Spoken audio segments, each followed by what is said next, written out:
But actually, we don't want to destroy huge amounts of our country and open up to new gas projects just for the generation of cat videos or Trump acting like Jesus. I guess the other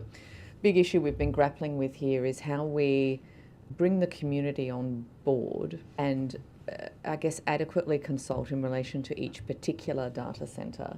And I think one of the problems has been around,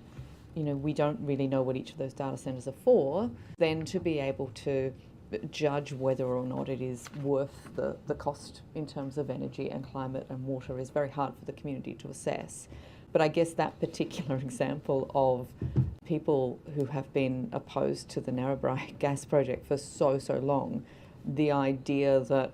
3/4 of that could be going directly just to power a data centre, and we don't know what the data centre is actually doing. Can you speak sort of more around how do we crystallise that for people in a way where we can say, well,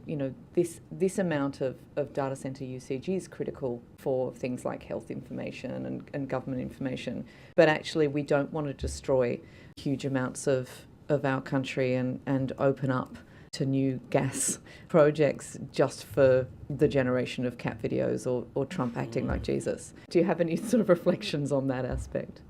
Well, I think first of all, the example you've highlighted relating to Narrabri does show that we are genuinely at risk of making exactly the same mistakes that we have seen play out in other jurisdictions. Notably the US, we know that's the extreme example of a gas-powered AI boom, but also in the UK, we see the same problem that's come through rushing, through not taking that pause to intentionally design future infrastructure, to have the appropriate community consultation, and to have an appropriately sized and scale industry. And we have the opportunity now to get that right here in Australia. To the specific question about how do we move forward with appropriate community consultation and actually some transparency on what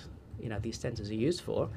I think first of all, to reinforce, communities have every right to ask that question of what is the social benefit from some of these hyperscale AI data centres. I think we really have to insist on better transparency there, put the onus on the industry to be providing that and be designing a good regulatory regime that's going to demand it so we can make informed choices going forwards.